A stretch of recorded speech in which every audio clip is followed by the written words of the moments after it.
آدمی ہے اس نے کافی گناہ کیے صغیرہ کبیرہ صاحب، وہ کہتا ہے کہ اب اللہ تعالیٰ کوئی راستہ بتائیں کہ وہ اللہ کرتا رہے، شاید اللہ اس کی کوئی توبہ قبول کر لے۔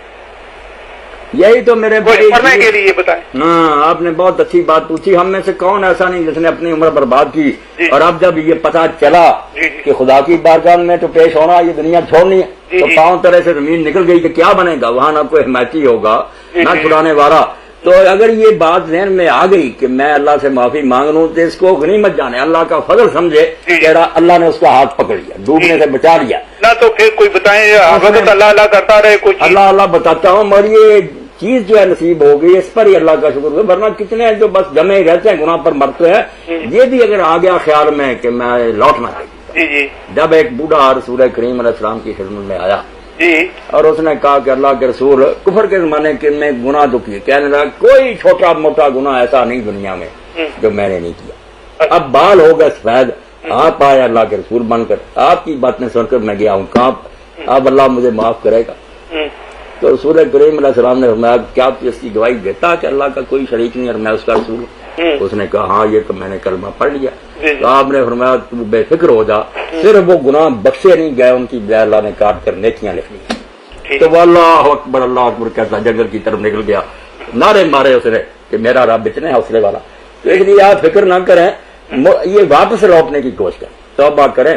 اس کے لیے یہی ہے کہ اللہ کے رسول علیہ السلام پاک ہوتے ہوئے بھی 70 مرتبہ 100 مرتبہ استغفر اللہ کہتے رہے۔ ہم کون؟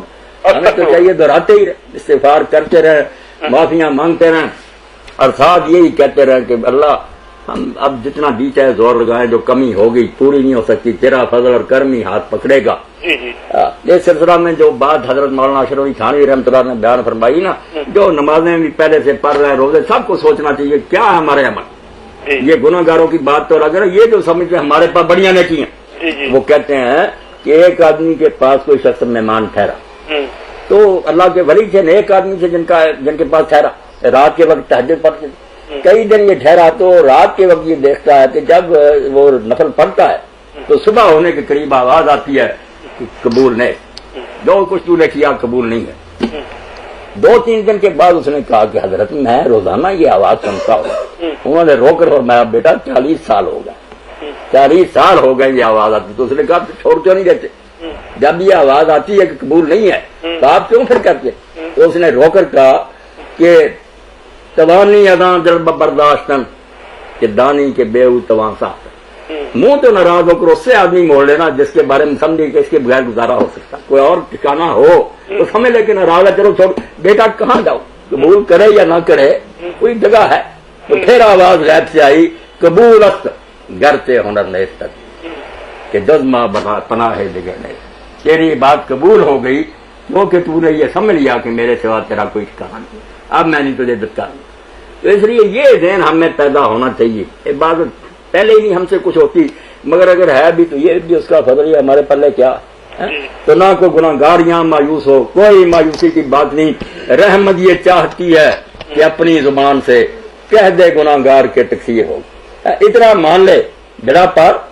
جو مانتے نہیں جمے رہتے ہیں یاشیوں میں، یہ بدقسمت ہیں، ورنہ کسی موقع پر آدم علیہ السلام کے بارے میں ائمہ طاہرین نے یہ روایت بیان فرمائی، اہل بیت نے، کہ آدم علیہ السلام سے جب وہ لغزش ہو گئی اور اللہ نے معاف کر دیا، آدم علیہ السلام نے کہا اللہ میں بھی غلطی کرتا ہوں، میری اولاد بھی کرے گی تو کیا ہوگا پھر؟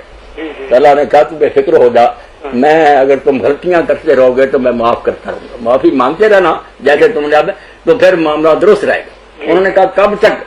فرمایا جب تک جان گلے میں نہیں آتی اس وقت تک بھی تم معافی مانگ لو گے، میں سارے دفتر پر لکیر پھیر دوں۔